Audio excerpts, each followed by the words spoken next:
Hiya, so here today we're going to be playing Jiangshi x Daoshi Chapter 2. When we last left off, Luan had just met a terrible end, only to be saved by Ling Ling and became a Daoshi. Now the two must work together in order to resurrect him once again.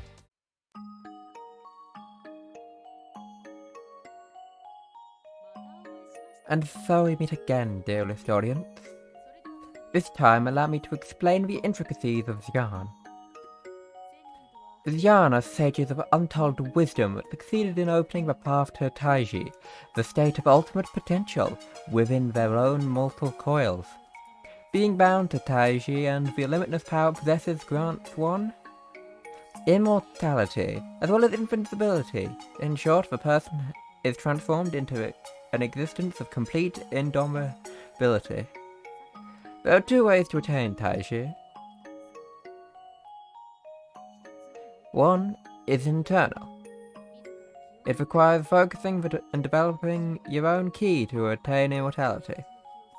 Embroic breathing, which allows one to absorb ki from nature, and Duin Gyoki, which provides the meaning to channel it across one's body, are both training techniques for this method. The Chinese martial art of Tai Chi was originally developed for this purpose. The other method is external. It entails attaining immortality through the use of medicine. It is a form of Chinese alchemy which actually crossed paths with its Western counterparts on several occasions. For example, the Western Taoism scientist called Carl... how do you read this again? A famous psychologist by the name of Carl Jung and Richard Wilhelm translated the Taoist classic The Secret of the Golden Flower, adding their own introduction.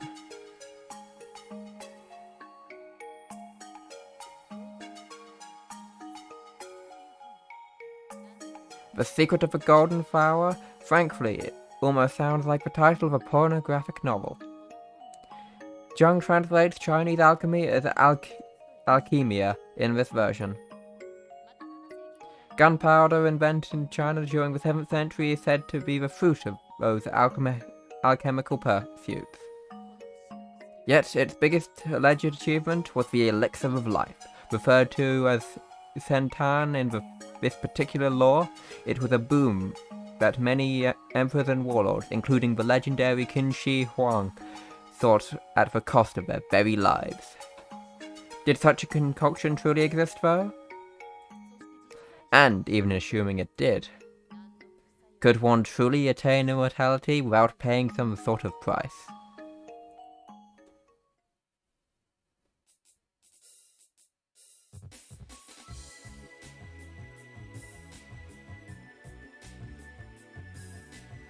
Well then, if I could ever just receive your full attention, let us now travel to the front of Luan's abode, consumed by flames just a short while ago.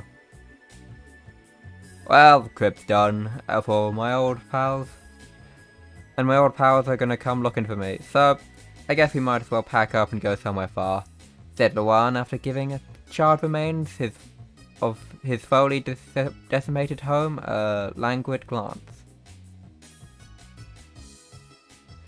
One could sense the eternal coldness in his words. He was now a man forever robbed of his internal heat. Luan had spent a good chunk of his life at this hideout, yet he displayed not a shred of attachment to it, or rather, the concept itself had never existed in him to begin with. The same could have easily been said of humans and life itself. Well, except for the little girl in front of him. Very well, if that's your wish, then seat yourself in the back of my trusty red hare, said Ling Ling, proudly readying her children's bike. For whatever reason, everything about her expression radiated absolute confidence. To put it in more common terms, she almost looked intoxicated. In fact, until a moment ago, Ling Ling had been desperate to scrub the dirt and soot off her bike. Her efforts were rewarded. The truly trusty vehicle now sparkled, like it was brand new. Come now, time's a-waiting. I like your sense for theatrics, but... Luan continued, shifting his gaze from Ling Ling to the bike. You've yet to learn how to ride the thing yet, Master. The organization thinks I'm dead, so, well, I kinda am, but putting that aside. We should board a train while they're still unaware of what went down here. Train? Asked Ling Ling with her head cocked.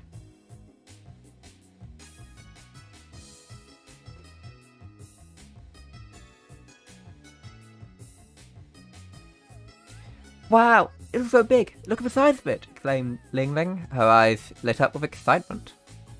Considering it's her first time seeing a train, one could hardly blame her for getting excited at the sight of what was likely the most intricately designed vehicle she'd ever laid her eyes upon. One of the most hardcore of train buffs would have admired this particular mode of transportation, with a look of so jubilant. Perhaps she might have been one in another life. Looks like a dragon made of steel. Are you certain that we're allowed to ride it? Do we have enough silver? It looks terribly expensive, Ling Ling noted, her spirit withering like an aged dandelion. Ling Ling was correct. The steel vehicle certainly looked intimidating enough to deserve being compared to a dragon. In her archaic mind, it would have been made perfect sense for Taishang Waojun himself to be riding one. To her, a train looked about as mesmerizing as a time machine or an intergalactic railroad would have been to a modern man. In the real world, a ride only requires plutonium, capable of producing 1.21 gigawatts worth of power. But Ling Ling, of course, had no way of knowing that. Well, it's fine. It's not actually that expensive. I'm happy to hear that. Let's board right away then. Right away, I tell you, Ling Ling exclaimed while pulling Luan's hand.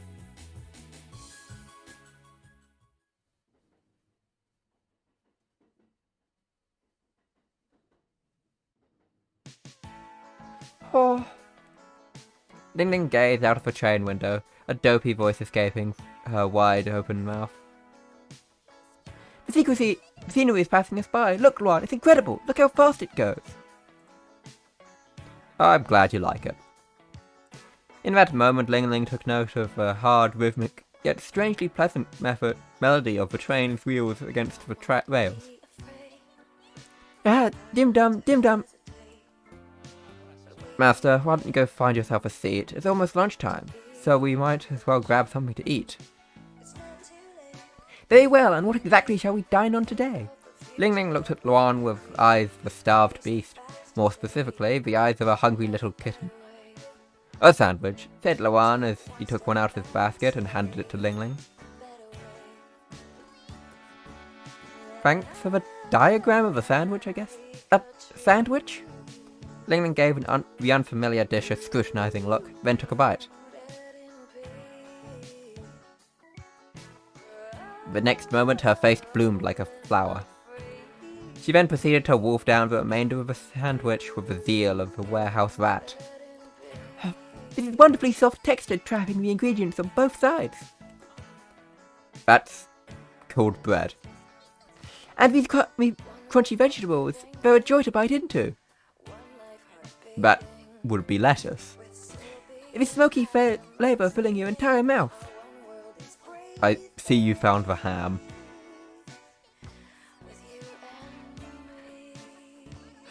I'm not reading that. I'm not reading that. I've never even heard of this concoction of rich flavours. Its taste remarkable, I truly is. I'm gonna have to censor this. I know it's mayonnaise, but I'm gonna have to censor this. Ling Ling's expression melted as she licked the mayonnaise off her fingers. We call that mayonnaise. There's actually a dish where you mix it with fried shrimp. I could make it for you sometimes. You would? I want you today, tonight! Ling Ling exclaimed as she leaned forward with sparkling eyes. In that moment, the sunlight filtered through the train's window, adopted a softer hue.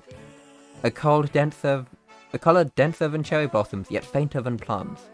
Beyond the window they saw an orchard of peaches, extending into the distance.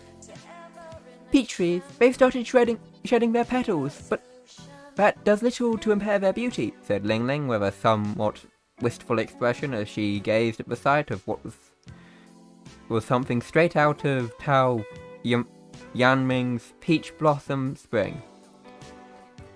The flower viewing sounds pretty nice, actually. Tell you what, why don't we come back next year during the full bloom with a basket of sandwiches? You know, just the two of us. Ah. Ling Ling's face froze up at Luan's words. Then she promptly fell silent. Guilt, uncertainty, and determination vied for dominance in her gaze as she struggled to form the next sentence. What's wrong, Master? Luan, I knew I'd have to tell you sooner or later, but... Ling Ling turned to face Luan before continuing in a low voice. I only have 1 year to live. Nani? Luan's face twitched in response of Ling Ling's confession. Really? Yes, said Ling Ling. I've attended an extended lifespan through internal Dao and Gyoski, but I lacked the key to reach the full potential of Taiji. My body is at its limit. If nothing is done, I will turn to dust before the year is out. Ling Ling's emotionless face shifted to an apologetic expression as she finished her explanation. So, the reason you returned to the mundane realm after 500 years? It's partly because I was running out of time. Ling Ling directed her gaze at Luan's forehead, or to be more specific, the seal on it. Forgive me, if that happens, my spell will come undone, and your soul too will dissipate into the nether. Master. But you need not worry. Ling Ling's expression changed. The determination like a sword pulled from its scabbard now burned in her previously dreary eyes. I couldn't become a Juan through internal means, but I can still do it externally. Externally? You mean like the elixir of life? Over the past month, Luan had learned a fair amount about Taoism. Aye, exactly. I believe the Sentan exists somewhere in this world. Ah, I swear to find it, once I do. Ling Ling smiled. We should go watch the flower petals, next year as well. Sure thing, Master. I'll prep the kind of lunchbox that'll swipe you off your feet. Luan answered the girl's smile with his own. Oh, do be kind enough to invite me on that trip as well. Owen's voice suddenly rang out in the cabin.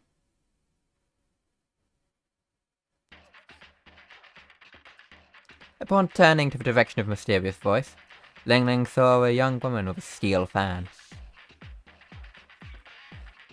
I can't feel her presence at all.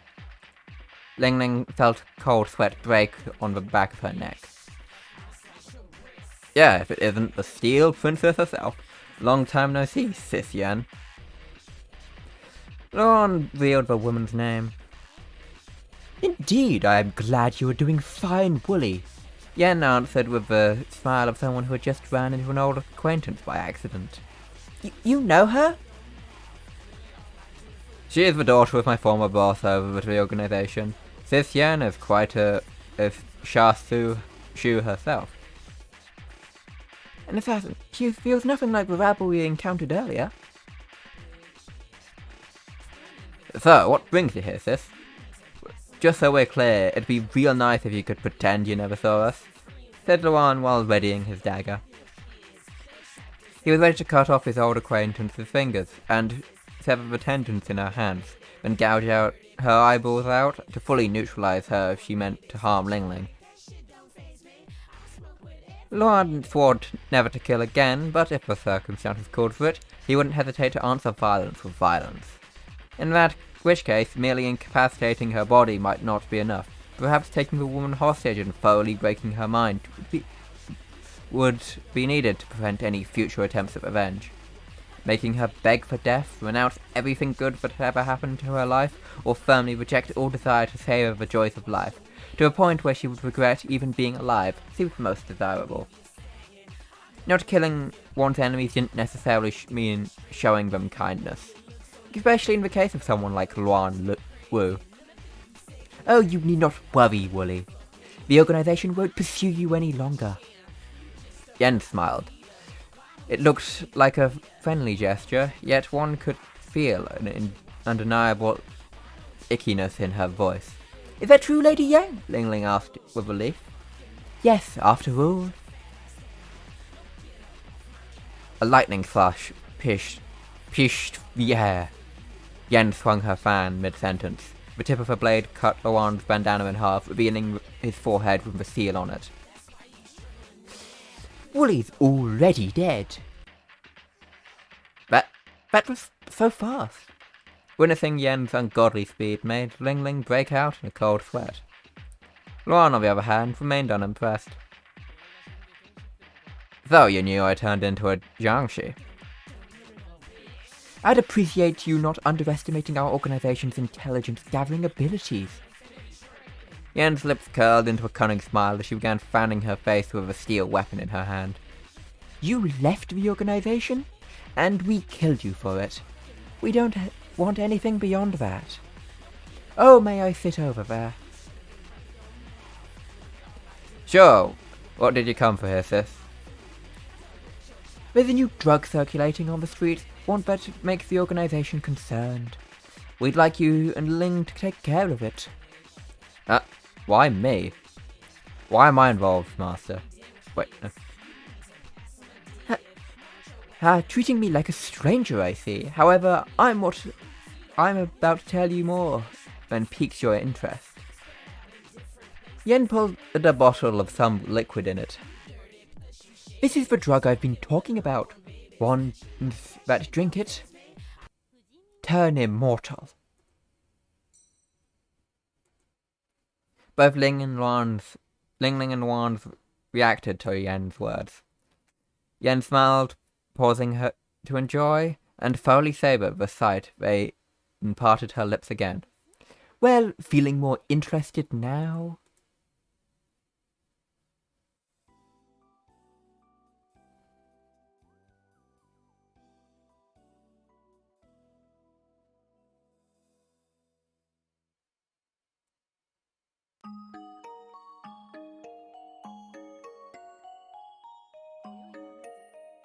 I shall devote tonight to discussing the intricacies of Santan. Let us consider existing writings on the subject. As the name implies, there is 9 ways of creating Santan described in the Yellow Emperor's Book of Formulas and the Divine Elixir of 9 Cauldrons. For example, one of the concoctions, called Tanka, consists of Realgar water, alunite water, sacred salt, brine salt, alunite, oysters, chi shinji, talc, and hu powder. The Realgar water mentioned in here is better known as arsenic sulfide. Hence, drinking it will not only make you sick. Many other recipes include a cinnabar that contains mercury. The ancients likely concocted it with immortality because the bodies of those who fell victim to mercury poisoning are slow to decompose. But in reality, all you gain from consuming mercury is a quick death. There are many writings on the subject, but not even one seems to contain a truly functional elixir of life. All of them are dangerous substances that put your life in danger. However, it is possible that all of them pale in comparison to the danger of a real Santan. A medicine granting immortality with no repercussions would be too convenient for anything to exist.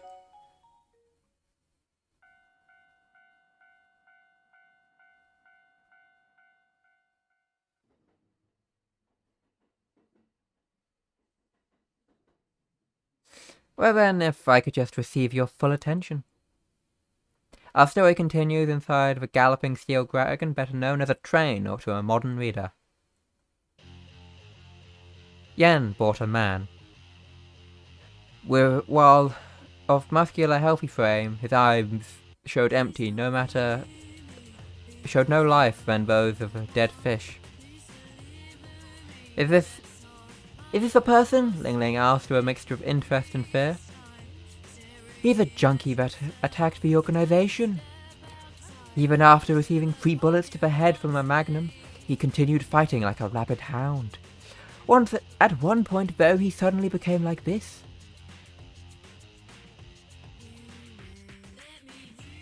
The man's demeanor betrayed not a hint of conscious will, almost like he was a mannequin devoid of life. Go to Ling. The man obeyed Yang's words quickly and without hesitation. Though with unsteady steps, he reacted to the command with nigh uncanny speed. It reminded Ling Ling of an insect automatically reacting to stimuli. He may react to words, but he's completely hollow on the inside. We had a doctor look at him, but he couldn't find anything physically wrong with his body. And apparently this condition has been caused by Taoism. There was a hint of irony in Yen's tone. May I have a look? Go ahead. Let me see. Ling Ling touched the area around the man's belly button. Does that tell you anything? Yen asked. His tanden is gone. The condition looks similar to what happens to those attacked by Suko, a being similar to a kappa. Tanden was the common name of the three places where ki accumulated in humans, between the eyebrows, the chest area, and the lower abdomen. Countless sources implicated that the mystical ball that kappa hunted humans for in Japanese folklore was actually the tanden of the lower abdomen. It fueled biological activity, and when lost, left humans as mere empty shells. Ling Ling opened the medicine bottle. The sweet scent reminiscent of overripe peaches filled the cabin. The vermilion liquid inside sparkled into hues far more brilliant than blood. It was likely cinnabar. I see. It's clear now. This is Gitan. Gitan? Luan and Len both cocked their heads at the unfamiliar word. It's imperfect centan. Ling Ling screwed her cap back on the bottle. It can connect your body to Taiji for a limited amount of time. However, should it be used by someone without any training in Taoism, their soul would end up sucked out and sealed away the very moment the path to Taiji closed up. Almost like a tsunami washing away at its path. In short, this guy, Luan spoke in a scrutinizing tone. Aye, his very being is being consumed by Taiji. What stands before us is no more than a hollow shell. Ling Ling made a pained expression. Then she looked at the man, seemingly wanted to tell him something. In the end, all she did was lower her gaze and utter a hushed apology. I see, so it was a fake elixir of life. Oh, and feel free to keep the sample for further reference. Keep it for me, Luan. Gotcha, master. Ling Ling almost forcefully pushed the bottle into the young man's hands. In contrast to the girl's choppy motion, Luan took the medicine with the fluidity and precision of a bomb expert, handling the detonator before carefully placing it into his pocket. Ling Ling felt angered towards the concoction that robbed people of their very being. Luan, on the other hand, elevated it to more of an objective matter, appreciating its utility. So then, I'd like you to destroy the factory that produces this drug. Would you be interested in taking the job? There's not much we can do without the power of Taoism. That sounds like a major pain in the neck. Why should we... Very well, we shall do it. I shall not stand idly by while they spread such evil in the world. Lady Yang, swear upon the name of Kazan Daoshi Ling Ling, and that those miscreants will receive the punishment they rightfully... She spoke me.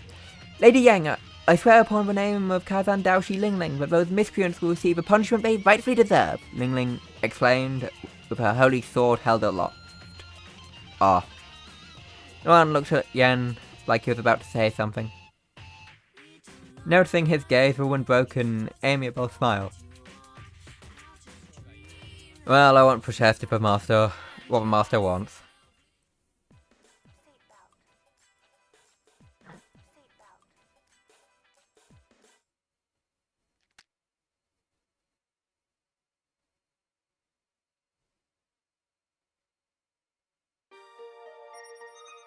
Milky white limestone lined the eroded mountain surface. It stood as a reminder of a period beginning as early as the heyday of peculiar burgess shells creeping, crawling organisms back during the Paleozoic era, and lasting until the Mesozoic age, dominating by building-sized dinosaurs that ruled the land as its undisputed masters. These days, however, there are no more dazzling corals adorning the reef. If anything, one would only make himself look like a fool if he chose to wear a swimsuit here. Similarly, erecting beach houses in the area would be nothing short of a colossal marketing blunder. After all, the place was a mountain valley far removed from the nearest shore.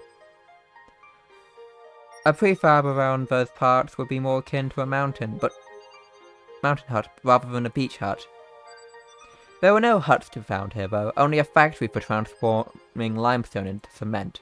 Only giant machines made of metal, old and weathered like the skin of a woman in her 30s, and crumbling concrete walls remained here, forgotten by time itself. Right now, though, they produce something different from cement. Sir, we've received a new shipment of models. A man making the report was holding the gun. Two girls stood in front of him. Teens, they looked from fairly attractive ones too, though maybe a bit early to call them beauties. Rather than gorgeous bouquets adorning the lavish room, they evoked the simple charm of wildflowers by the roadside. You'd either appreciate them from afar, or pluck them to take with you. Very good, bring the furling equipment, answered a muscular man with a working uniform, the alleged supervisor. Calling him intimidating would be an understatement. He radiated an eye-palpable aura of animalistic savagery. On top of that, his eyes came off a sly, grueling glint.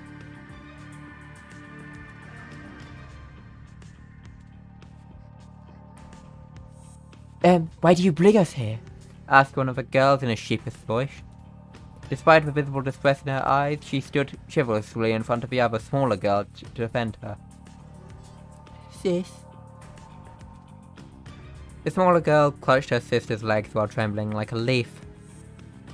Pretty sure I give you the lowdown when I approach you on the street. You'll become idols on par with Tao and Nyan Nyan. We're preparing for a promo shoot right now. But the deafening roar of a chainsaw interrupted the man's monologue. The girls' countenances turned ghastly pale the moment they saw that abominable instrument. There are plenty of folks that I'd call unfortunate conditions, you see. Their reproductive organs won't react unless they see cute girls being sliced up to pieces. Luckily, they're also filthy rich. What the fuck am I reading?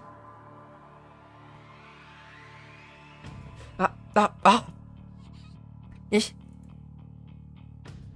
The supervisor clutched the head of one of the girls and made her face him. Relax, you won't technically die if you drink this. We can do it as many times as we want. We could turn your arms, legs, head, body, and everything else into minced meat, and you still won't die. Don't worry, I'll make absolutely sure to get everything on film. Your brain, eyes, liver, stomach, womb, and even your flayed skin. With that, the man drew the bottle of Ghitan closer to the girl's lips. No!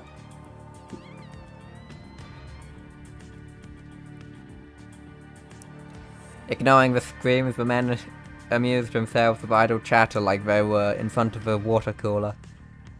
Using this stuff for snuff films is a stroke of goddamn genius. A snuff film was a legal type of movie in which a person was actually murdered on screen. This shit makes you immortal, but it just takes one dose to lose your mind. It's worse for business than heroin. Yeah, this is why the boss figured we should use it to film kidnapped women instead. We can make all kinds of films that would be impossible to shoot with normal humans. And the 6 bucks that will line up to pay a fortune from. The woman becoming obedient puppets after filming is just cherry on top. We can traffic them for sex trade, or even cut them up and sell their organs for a pretty penny. Unlike other drugs, this shit doesn't fuck up your insides. That said, you still think the boss got permission to do this from the Daoshi that gave us the recipe? I really doubt it. That won't get us killed, will it? Their chatter filled the attention of the supervisor. Hey, what are you spacing out for there? Roll the camera, you dolts. Sorry, boss. The men hurried to ready the camera. What a useless fuck. At that moment, the supervisor's ringtone broke the silence, completely destroying the tense atmosphere of the factory. Hello? Nice to meet you, Mr. Supervisor. A seductive woman's voice tickled a man's eardrums from the other end of the line. My name is Yen. The Steel Princess? How'd you get my number? I'd appreciate you not underestimating our organization's intelligence-gathering ability. More importantly, I have some news that may heavily concern you. Yeah? It's a certain group of operatives dispatched to your location. One of them is a Daoshi. I will have to charge the rest. What will you do?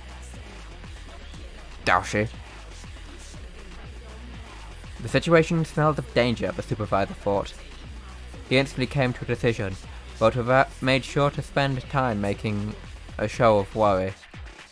Acting too interested would have made them deal more expensive, especially since he decided not to waste time on haggling. If worse came to worse, the woman, driven by her dissatisfaction with the price, might have decided to sell the information in smaller portions, which had been potential to cost even more in the long run. Of course, there was no guarantee she'd outright reveal anything anyway. However, both parties found it more desirable when the other willingly lowered the price instead of having to be asked. A minor thing by all accounts, yet the fine supervisor could make these decisions in the span of seconds with precisely the reason he had been assigned to this role. How much? 30,000 yuan. Alright, I'll take it. Pleasure doing business with you. He'd write down 50,000 in the account book. As he was thinking, the supervisor received the information from Yan. Hey, jack-offs, filming is postponed. There's 2 fools on the way to this place. We'll have to have fun after we've taken care of them. Boo. Men groaned in discontent and drew away from the already undressed girls. The supervisor gave a trembling but somewhat relieved girls a look. Well, this isn't this just peachy. You get to live for a few more hours thanks to a pair of idiots with an inflated sense of justice. Don't worry though. I'll shove their decapitated heads up for you later, actually. The man let out a roaring crackle and left the room. Sis. The 2 girls clung to each other as they continued to tremble.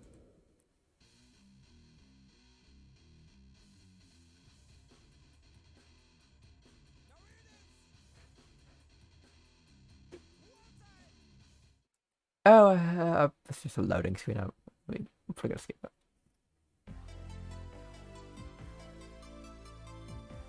So this is the Gitan factory Lady Yen told us about, said Ling Ling as she appraised the place from the outside. They've got centuries. Want me to silence them? Luan squeezed his fist. I don't wish to cause a commotion. Let's silently infiltrate the premises by passing through the walls. With that, Ling Ling began to slowly advance forward. Sneaky, sneaky, sneaky.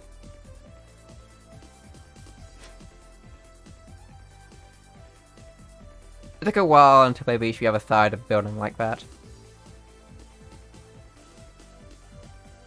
Alright, I'll pass through the wall first and see what's inside. You should stay here and keep watch outside, Luan. Roger. Surely they would expect us to come through the walls. With that, Ling Ling used Oho to enter the wall. At that moment, Luan found himself overcome by an odd feeling.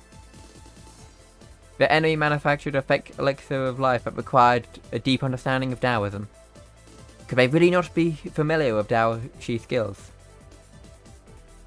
Meanwhile, oblivious of Luan's uncertainty, Ling Ling's upper body and right hand passed through the wall. At the precise moment, someone stuck a seal on the wall. My oath's been sealed? Struggled. Unable to move in either direction, Ling Ling flailed around like a beached fish.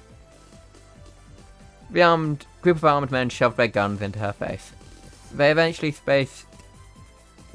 spaced formation not only maximized their firepower, but also gave one sense of a funeral rite. The next moment, their muzzles was lit up, accompanied by a deafening sound.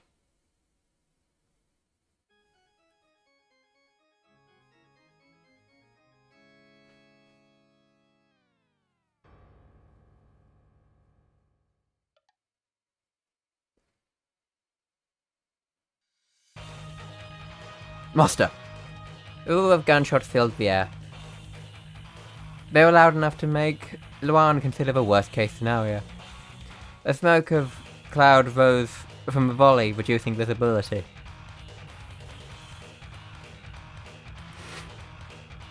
The men were certain the girl beyond the curtain of carbon dioxide had been reduced into mere chunks of flesh. However,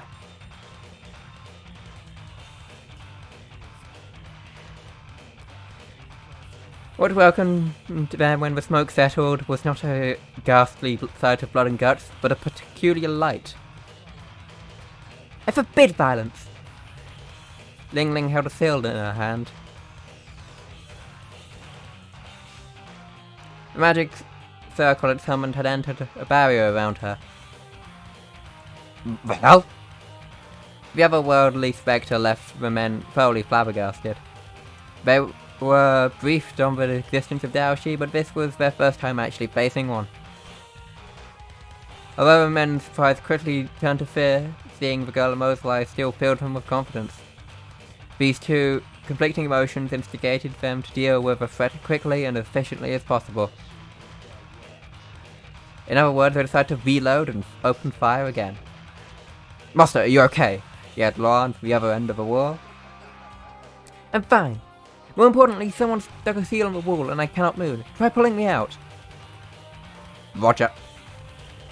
Luan seized Ling Ling's legs and began pulling them like they were giant turnips. But the girl didn't budge an inch. No, this won't work. Forget what I said. The men opened fire.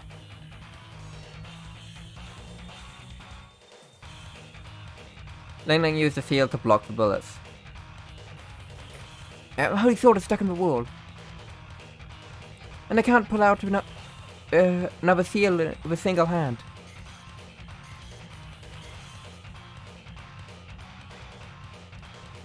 Much as she had expected, the seal in her hand caught fire at the bottom and began to slowly turn black. This is bad. A drop of cold sweat trickled down Ling Ling's cheek. What do I do with this? Luan fell into thought in front of Ling Ling's small plum-like bear. Fuck this game. He then looked at one of the factory windows. Then turned around and considered the trees in the area.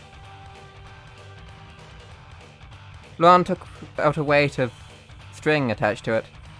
It was a deadly weapon known as a meteor hammer. Meteor hammer crawled around one of the branches of a nearby tree, launching Luan into the air like a spring toy.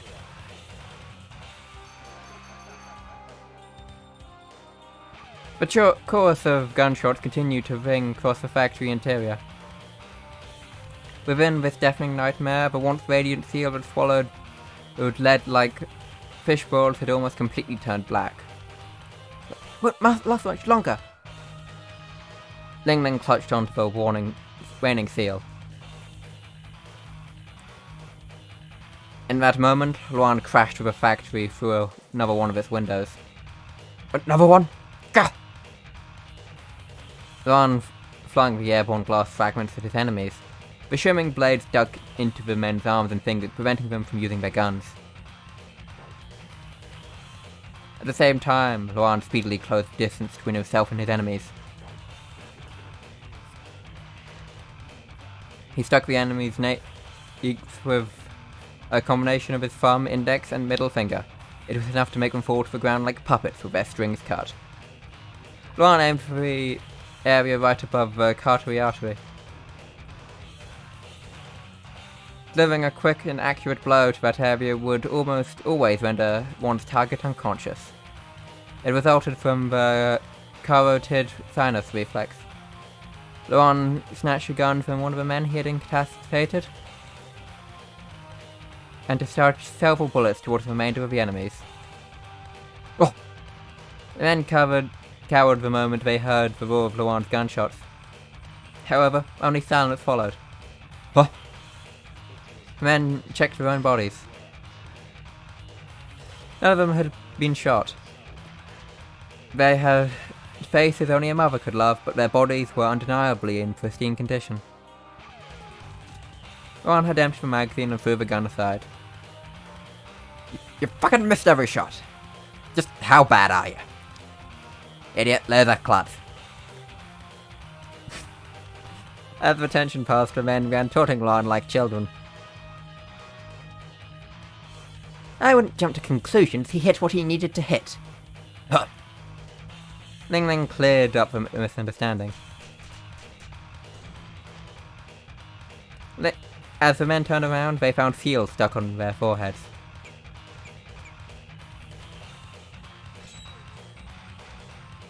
Don't move. The men were completely paralyzed, like they had just been penalized in a quiz show. In front of the enemies lay the remains of a seal that used to adorn the wall.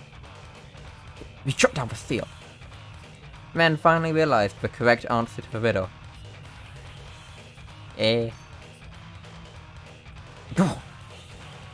Luan quickly rendered the rest of the men unconscious. It looks like they were expecting us. Luan gave a dry smile. A certain annoying woman popped up in his mind, flashing an annoying broad grin. So Luan made sure the mental image had its face decorated with ink marker scribbles that improved his mood tremendously. I was a fool. Enemies knew about Taoism to create Gitan. We may yet find something else of the kind here. It happened when Ling Ling picked up the piece of torn seal.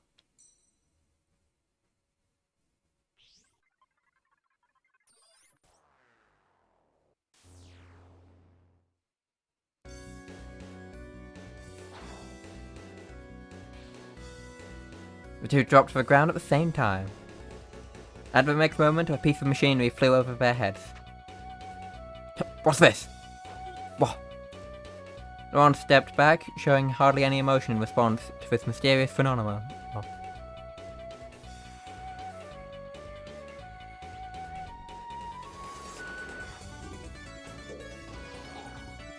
Another projectile landed where he'd been standing, scoping out a portion of the concrete and sending little pieces of it into the air. Can't save the enemy. There's no present at all. I doubt we're dealing with anything human here. Luan ruminated over these things in his usual calmer manner. Demon bullets. Ling Ling dispelled the projectile that flew at her way with a seal.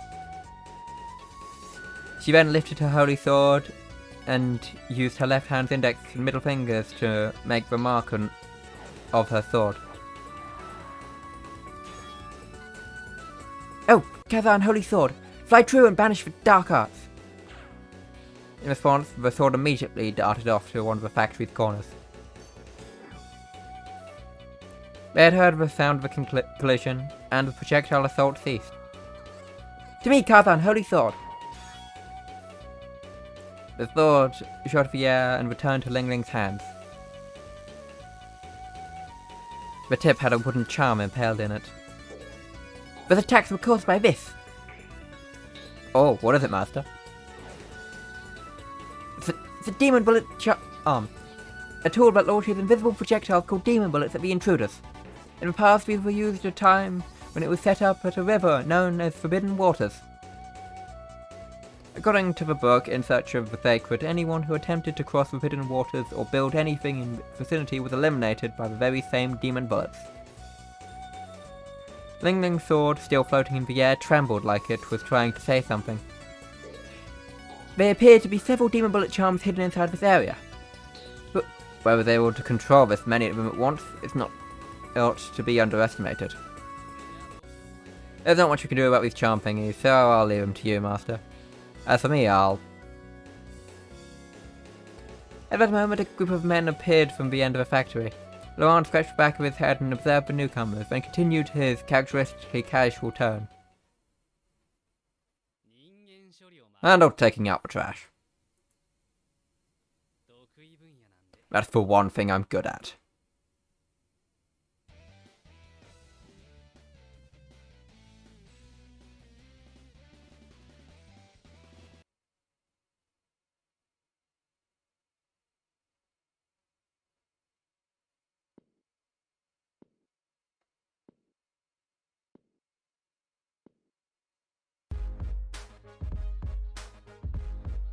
In one of the factory's rooms, a group of men conversed, puffing purple smoke. Whoa, they're still shooting? Wasn't it supposed to end with the ambush? So what now, do we join in too? Nah, these guys look like tough, it'll pass. The men considered the whole of the situation, their occupational consciousness, their pay, the value of their lives as they themselves saw it, potential strength of their enemies, the potential reward they might receive for defeating them, the possibility of them dying, and on top of everything else, the major pain in the ass that was leaving the room. After careful deliberation, all of them agreed to pass on this one assignment. That was the kind of atmosphere that ruled this room. My, aren't you the naughtiest little bunch? A voice gently condemning the mental laziness reverberated across the room. Yen used her steel fan to sever the cartoid arteries of everyone in the room from behind.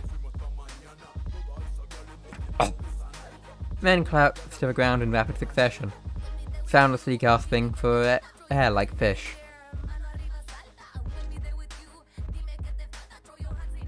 Yen made an excited smile as she heard the gunshots, cleared proof that Luan was doing battle. Ah, I knew I could trust Wooly. He could handle himself even in an ambush. And thanks to him, my job became so much easier. With that, Yen began turning the room upside down like a jealous wife looking to find her proof of her husband's infidelity. The fake elixir of life. Should our organization gain access to that recipe, the profit would be immense. I need to find it. The door of the room suddenly opened. Sorry about that, the anxiety did a number on my stomach. Ah! The once purple room had been painted foully crimson. All blood drained from the man's face. He stared at Yen, standing in the center of the pool of gore. He quickly pointed his gun at her. Don't move! Yen walked fearlessly towards the man, and addressed him in a gentle tone one would use with a child. I'm warning, if you pull the trigger, I'll kill you. Keep quiet, though, and I'll let you scamper away. What are you? The man glared at Yen with suspicion in his eyes. At that moment, though, his finger muscles contracted, causing him to pull the trigger.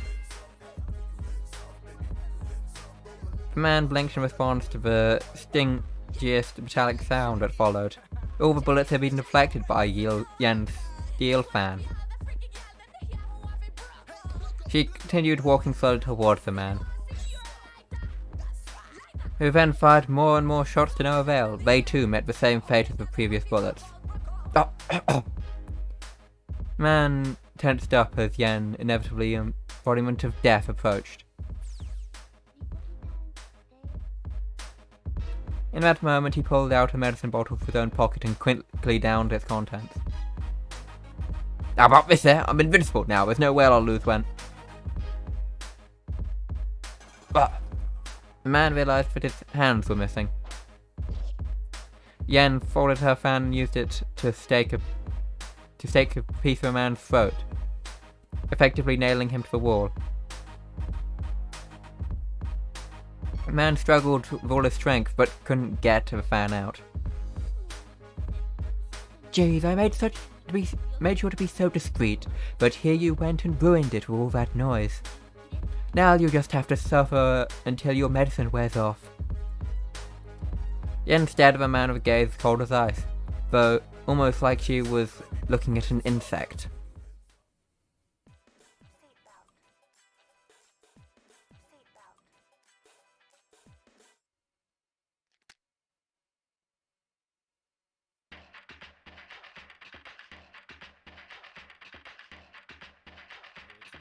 Gunshots in the distance. On strange as this. Oh, I see, it all makes sense now. What's wrong, Luan? Yen seems to be here. But it can't be. Ling Ling's face contorted in surprise. We must find her right away. I can't simply turn my back on this. It's nowhere to be found. Meanwhile, Yen was searching for Elixir's recipe in the material room. A cloud of dust rose from the records she touched, making her cough. And those gunshots must have alerted Wooly to my position. Oh dearie me, said Yen as she began to leave the room. As she did, she whipped her fan to the right without as much as a glance. A man lay in ambush there, collapsed with a severed throat. The resulting fountain of blood reflected the artificial light filling the room, looking unusually bright. Well then, now that I've got my hands on the elixir, I should probably take care of Wooly and Ling. Yan glanced at the bleeding man. She hoped the soldiers would wear Luan down before their showdown. But considering the quality of their training, it was probably too much to expect from them. Well, not that it mattered in the end. Including her, there were 3 A-class Xiaoshu in the building. Ling Ling was capable of Daoshi, but her pure and naive ways were ill-suited for trickery in battle. Yan imagined the girl wouldn't be particularly hard to dispose of. She would first ambush her from behind. Once she was dealt with, she could easily overwhelm Luan with a 3-against-1 battle. Although perhaps waiting for Luan to clear the building of hostiles would be more advantageous. Not even the organization would discover the identity of the Daoshi that brought the recipe to this place. As Yan continued down the corridor, still occupying herself with those thoughts, she spotted something flickering in the floor at a good distance from her. Oh. A demon bullet charm. The light turned into a projectile that darted towards Yen. She blocked it with a fan in a split second, but the demon bullets passed through the fan like a spectre, crushing Yen's breastbone.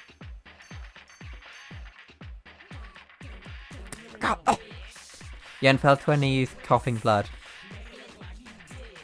I can't block this because of Taoism? This is bad.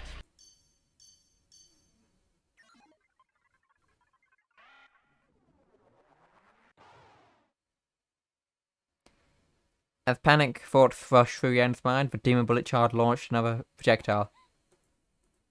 Yen closed her eyes, but the painful impact she braced herself for never came. She opened her eyes again. Ling Ling's small frame loomed over her, She dispelled the big demon bullet, heading for Yan with one of her seals. Kazan, Holy Sword, Whirlwind!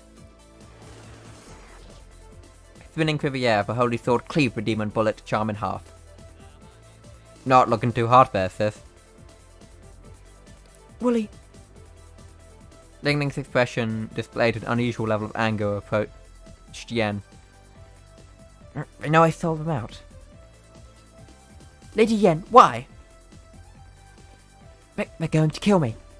At that moment, Ling Ling rushed to Yan and embraced her. Why did you try to help us in secret? You could have told me.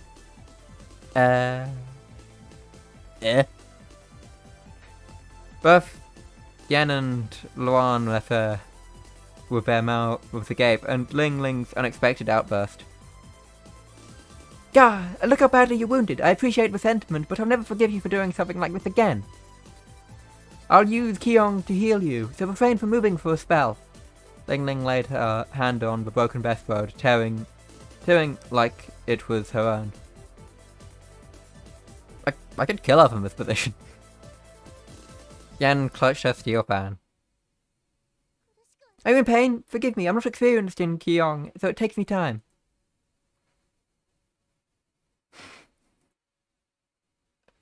Ling Ling held up Yan's upper body with her left arm while she treated her with her right. Yan could feel a mysterious warmth oozing into her. It seemed to erase not the pain, but also something else, the accumulated darkness within Yan's soul. Now that I think about it, I don't think anyone's ever held me like this before. Hey, you're too kind of a soul for your own good, Ling. You mustn't talk, Lady Yan. I'm in normal family. Things would indeed be different, but for us, killers earning our daily bread through bloodshed, kindness is merely a weakness to be exploited. Lady Yang? I like a despicable milady. Or... At that moment, Yan swung her fan at Ling Ling's face. It unfolded right in front of the little girl's nose. And blocked bullets from a man hiding in the corner of the corridor had fired. Luan instantly dashed forward, delivering a flying knee kick to the man's face. Oh crap, I was too preoccupied with Sis to pay attention to our surroundings. Luan admitted in a boundless tone.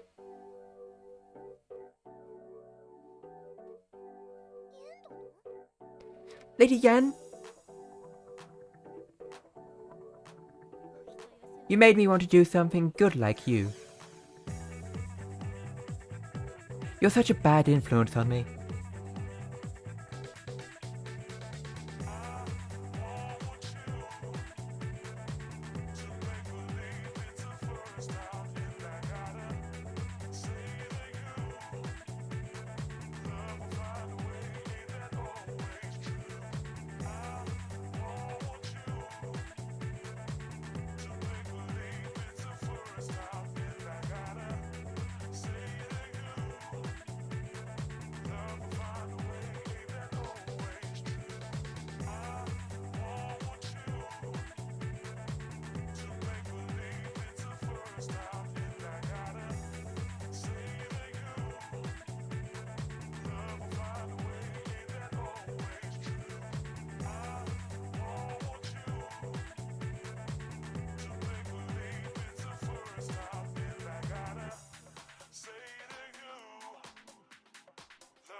The supervisor stared at the security camera feed like a husband being shown a video of his wife having an affair.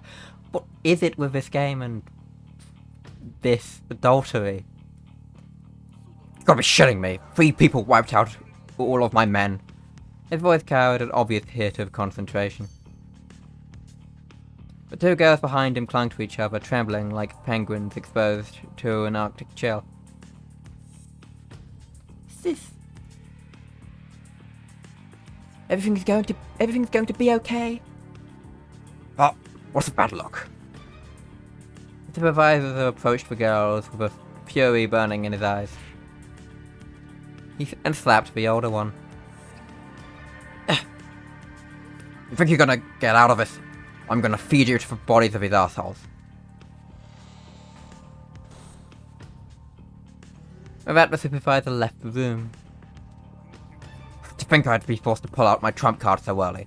I didn't expect so many of them. God damn it. Having been left in the room, the girls began to cling to each other once again. I can't take it anymore. It's almost over. Just hold out for a little while, okay? But I... The smaller girl began convulsing, almost like she were having a fit. She fixed her wide and eyes on the chainsaw. Was supposed to be laughing or something?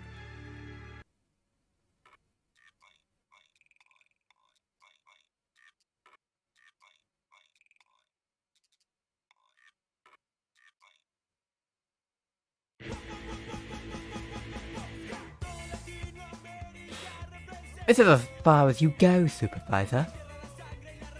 Yen addressed the concerned man, her eyes sparkling like a cat fan in front of her mouth. Ling Ling, make sure you're punished for the vile deed you committed. It's time, Ling. Take care of him. Very well, leave it to me. Ling Ling answered Yen with elated expression. Yeah, Yen sure is enjoying herself. How can this bitch act like that after selling them out to me? Luan and the supervisor were supposed to have positively creeped out by how quickly Yen started acting like she'd been fighting in evil at Ling Ling's side for decades. Especially with how when she easily took the top spot as far as vileness had concerned. There's something I want to know first. Oh, but no, Ling Ling faced the supervisor. I sense only a meager amount of impure ki from you. I'm having a difficult time imagining you were the one who created Gitan, the seal on the wall, or even those demon bullet charms. Who's the Daoshi pulling the string from the shadows? Out with it! It's... Well... Ling Ling cocked her head at the supervisor's words. It's... Is that their name? There's no way I'd tell you, idiot. With that, the supervisor pulled out a gun and opened fire on Ling Ling. Ling Ling quickly blocked the bullets with one of her seals, the same way she always did. However... Huh? She let out a befuddled gasp as she stared at the hole on her seal. She then looked down to find a small red stain spreading across her chest. Ling Ling fell to her knees as her all strength began to leave her body. Master! Luan quickly caught her petite frame before it could hit the ground.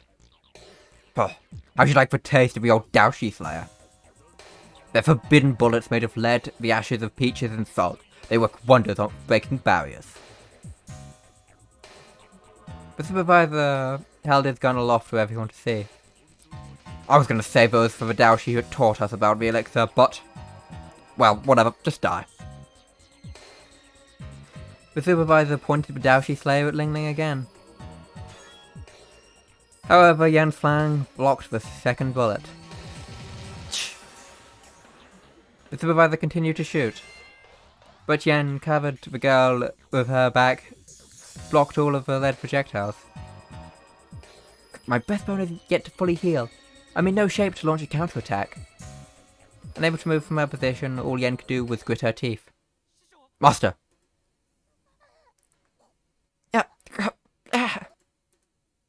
Ling coughed up blood. A clear sign the bullet had pierced one of her lungs. Excuse me. Ling covered Ling Ling's mouth with his own.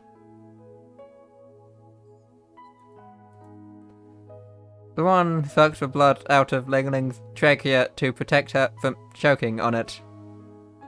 What? He continued to spit the blood out and covered her mouth again. What's up, Master? Having regained her ability to breathe and speak, Ling Ling said something in a barely audible voice. Luan's face contorted as words reached his ears. But, Master, that's... Ling Ling gave Luan a hard look. Although she was tearing up from her pain, Ling Ling's unwavering gaze reflected her fierce determination. Gotcha, if you die, I'll follow you right after. He said Luan. He might have looked like a cold-hearted man, but the look of his eyes now was one he'd only ever showed to Ling Ling. You put up quite a damn fight. I didn't want to use this trump card either, but... The supervisor took out something out of his pocket. A demon bullet charm. This one looks like somewhat different compared to the others. Yen felt a chill rush down her spine. The sight of this magical item made Yen, an experienced Xiaoshu, envisioned her own death with perfect clarity. This is bad, this thing is very dangerous. Just as Yen had expected, the supervisor's demon bullet charm began to emit an ominous glow. Demon bullet charm plus.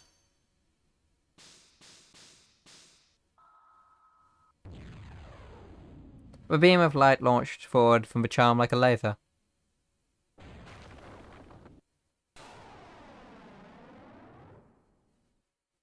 Not only did it pierce Luan, Ling Ling, and Yan, but even went right through the wall behind them, crushed the trees in its way, and hit a mountain in the distance. Damn it, now that's what I call firepower. Makes me wonder if it was even worth using it on 3 half-dead idiots. Surrounded by a cloud of dust rising from rubble, the supervisor sounded a loud cackle. However... he couldn't help but let out a gasp. The dust settled, finally revealing the figure of Ling Ling holding the holy sword in front of her. Luan and Yan stood behind her. It seemed almost as though the girl thought to cut the beam in half. Why? Supervisor understood what had happened. His eyes fixed on the empty medicine bottle in Luan's hand. You drank the elixir? I can't believe it. Don't you care about losing your mind? That shan't happen. I'm a Daoshi. I won't let myself be consumed by Taishi. Ling Ling's words brought her past memory to Yen's mind. However, they should be used by someone without training in Taoism. Their soul will end up sucked out and sealed away the moment the path to Taishi closed up. In other words, those with the necessary training can actually use it. Looking at Ling Ling, Yen remembered what she had said once. The supervisor pulled out a new gun and started opening fire on Ling Ling. Ling Ling's head jerked backwards, accompanied by a metallic sound. Clang! The supervisor growled, pale, as a ghost stared up at the uninjured Ling Ling. At this point, he looked no different from a random victim in a horror movie.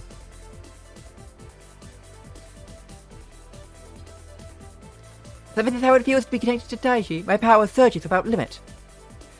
It may only be Gitan, but this power is most wondrous indeed.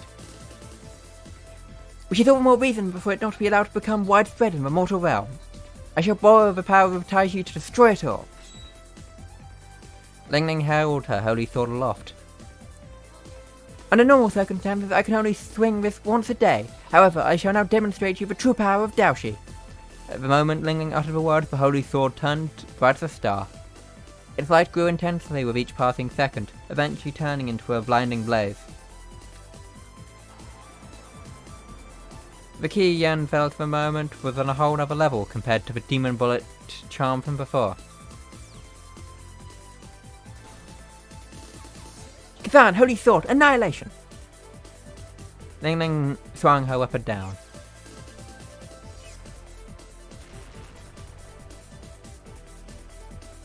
The concentrated key emanating from the blade cleaved the entire factory in half.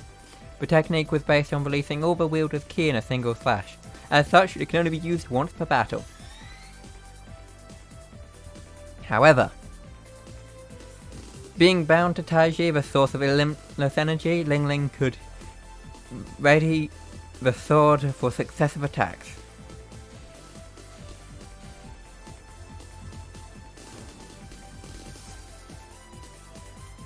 Her all-destroying flashes, unleashed in rapid succession, threatened to raise the entire factory to the ground. "Stop! Stop!" shrieked the supervisor in a panicked voice. Whoa, look at Master go. Totally switched on cheat mode, she did. Almost make me feel sorry for the bad guys. Not really. Commented Luan with usual relaxed tone. He didn't see the need to feel compassion here, not one bit.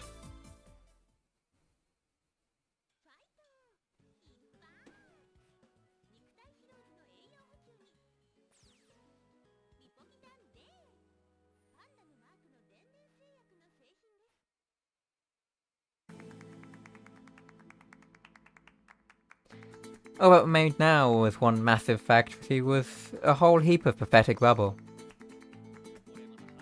Sure didn't hold back this time. Were you watching, Luan? Wasn't I incredible? Was I? I was, wasn't I?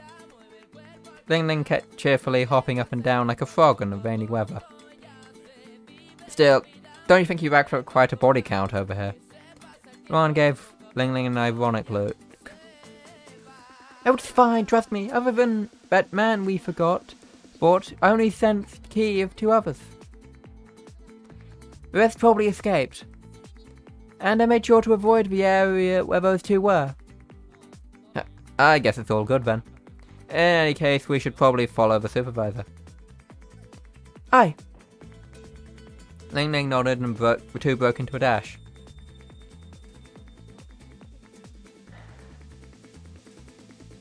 There was nobody else alive, uttered Yen. Her lips curled into a cruel smile.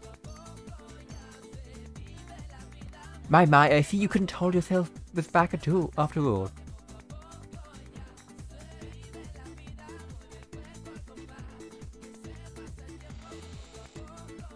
The supervisor crashed into the room and he locked the 2 girls in like a scared rabbit. He was covered in cold sweat from head to toe. His ghastly appearance startled the older girl. The fear in her eyes gave the man a peculiar kind of satisfaction, partly resonating, restoring his mental state. However, he soon realized that something was amiss. The younger girl was nowhere to be seen. The other one escaped. Well, whatever, come here. No. The supervisor pulled the older girl to himself.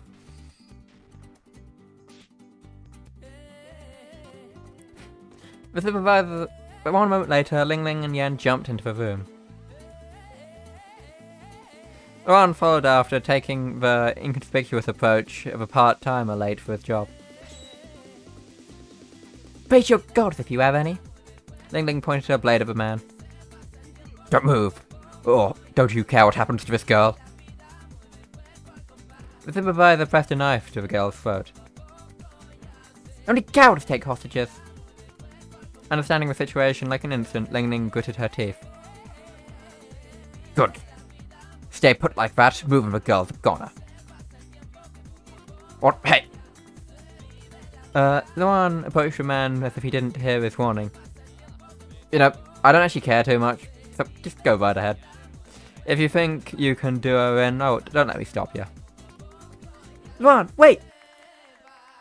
Ling Ling clasped Luan's arm.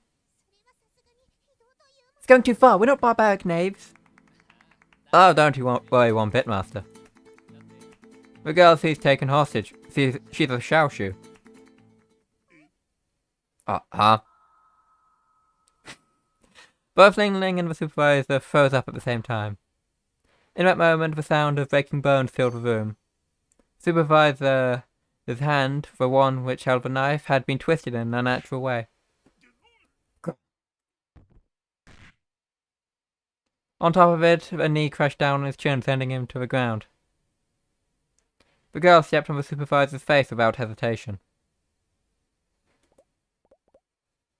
Ling Ling stared at the upfolding spectacle with her eyes wide open.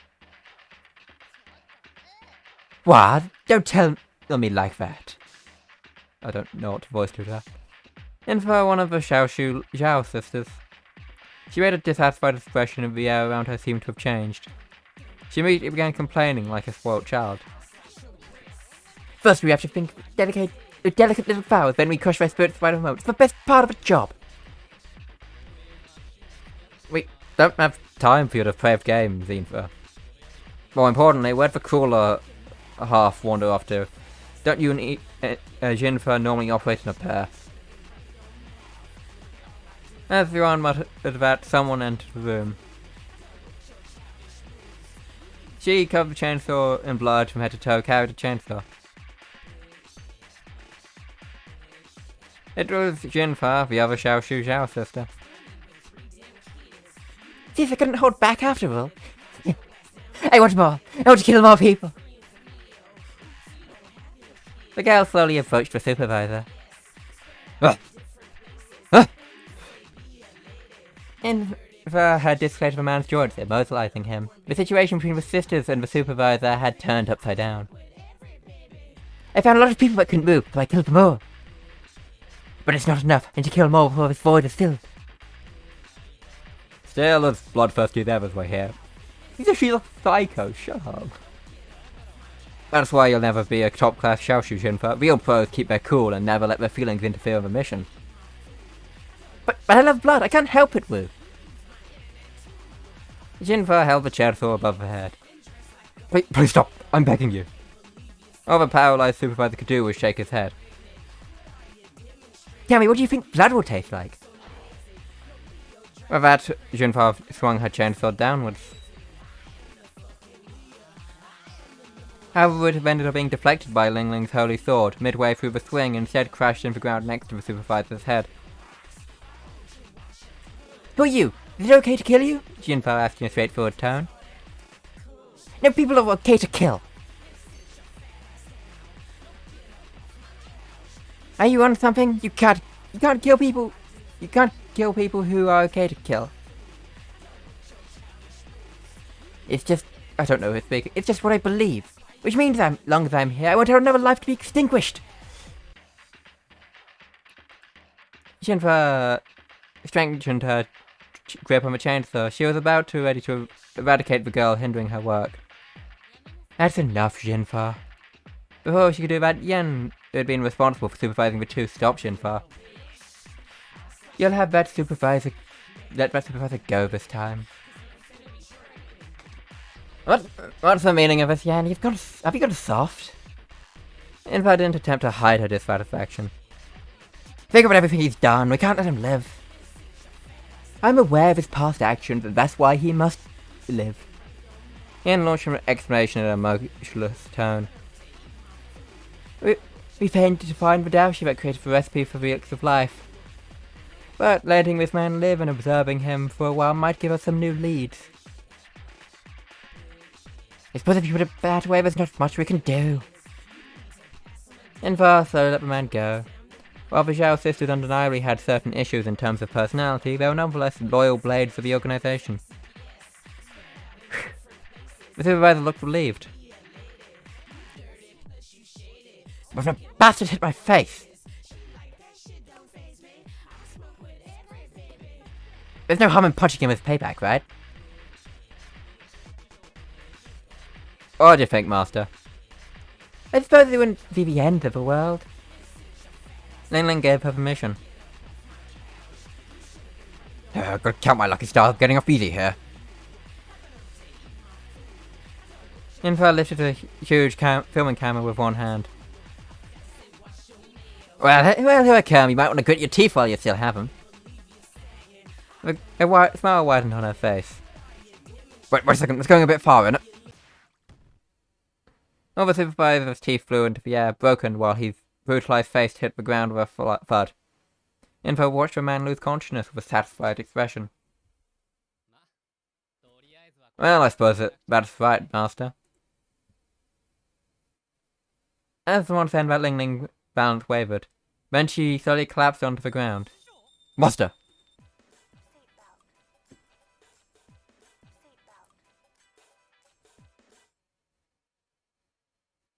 Ling Ling opened her eyes.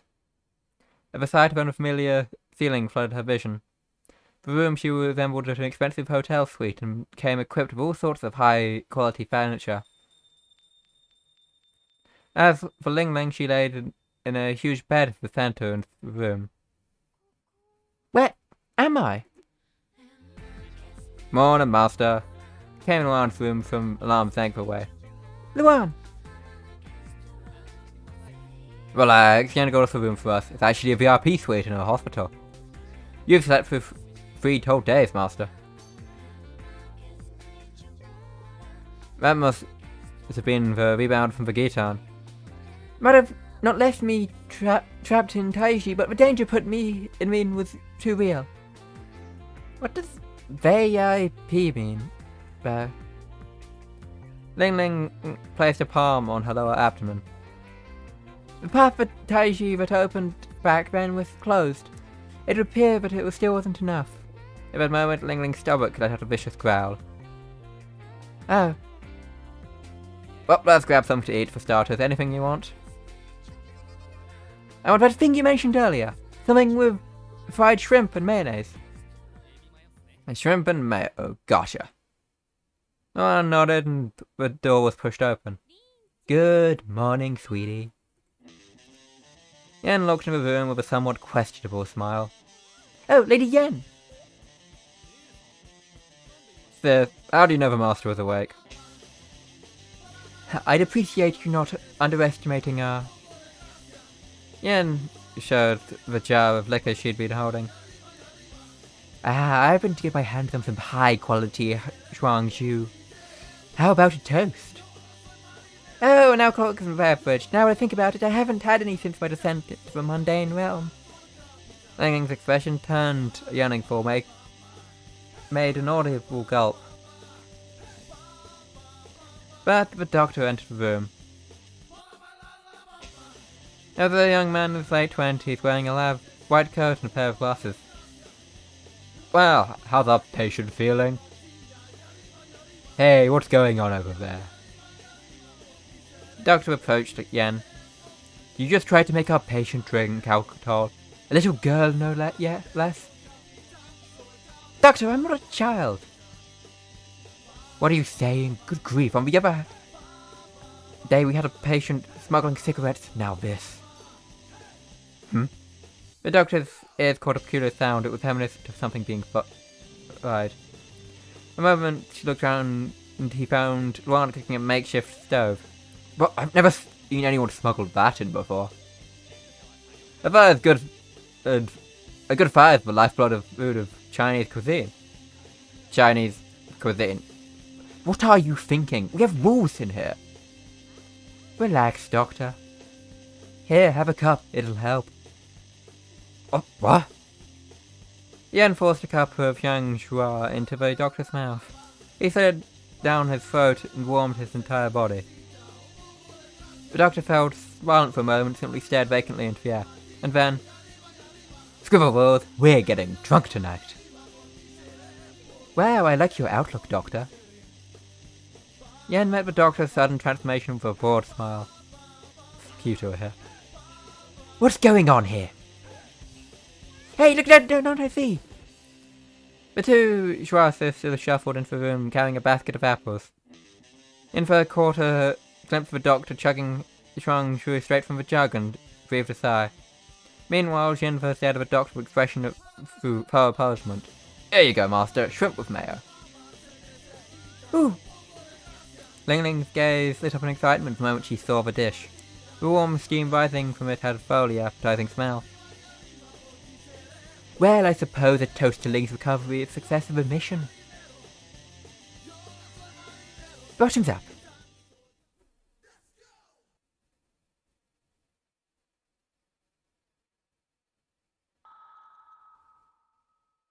Later that night, after festivities were all over, the doctor secretly left Ling Ling's room.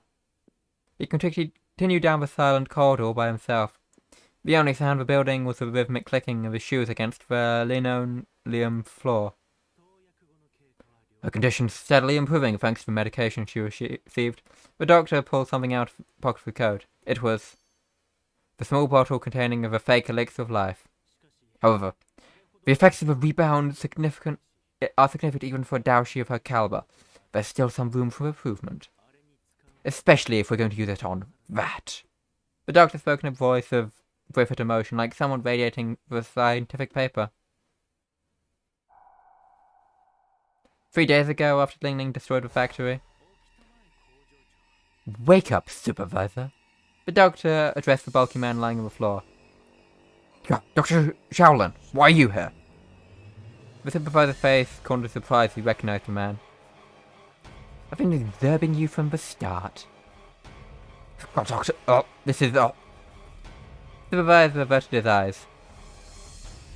No, do not let it weigh heavy on your mind. Doctor.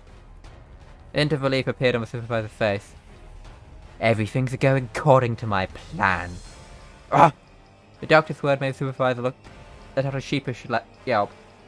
There's only so much I could find out by making a group of lowlives drink my elixir. I needed a competent Daoshi to test it. That said, it's not like anyone could drink it voluntarily. That's why I had to resort to such methods. I made it easy for anyone to get their hands on the elixir, then weeded out the fodder with demon bullets. Meanwhile, the forbidden bullets served their purpose, putting the Daoshi in a critical condition. In the end, they had no choice but to administer the elixir. I didn't mean to brag, but the experiment was a resounding success. There's no hint of mockery in the doctor's tone. His soul truly felt. You did well for a common thug. Allow me to express my gratitude. You did all that just to... Yes I did. Is there a problem? Shaolin gave us a rather puzzled look. Fuck you. What are you calling a common thug anyway? Who the hell do you think you are? With your insults. And that the supervisor put a bottle of fake elixir of life and downed its contents. His wrist healed back up in an instant. He threw a punch to pierce the cannonball to the nearby concrete wall and shattered it to pieces. I see, Taiji has enhanced your body. You, too, possessed a bit of Senkotsu. Shaolin merely observed the other man with a look of curiosity. Oh, fuck you up. The supervisor launched his fist at the doctor, with the latter effortlessly caught in one hand. What? The supervisor's body pushed backwards. He got plastered to the wall behind him. It was a display of overwhelming power. The doctor possessed the strength of a hydraulic press. Shaolin twisted his arm, guiding the supervisor's fist into his own face. 4 fists of Shujan, strength. The supervisor's fist slowly sunk into his own face. And then came the sound reminiscent of a tomato being squashed. That's all he could muster, I see. They may be able to connect directly to Taiji, but common men can barely extract a mere sliver of its power. Shaolin stood in the moonlight, blood dripping from his hand, his white coat covered in crimson. Well then, I suppose it's back to observing how my experiment proceeds.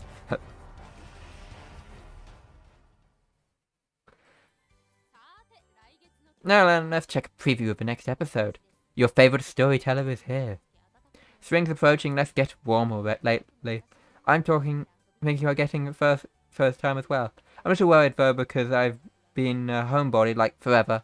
Now then, coming in the next episode. Yes, Len's double peep-side makes slinging big casino, female idol, a donut for a stomach. It'll be these 3 things. See you next month. Rock, paper, scissors. This program was brought to you by Daoshi, or so I wish.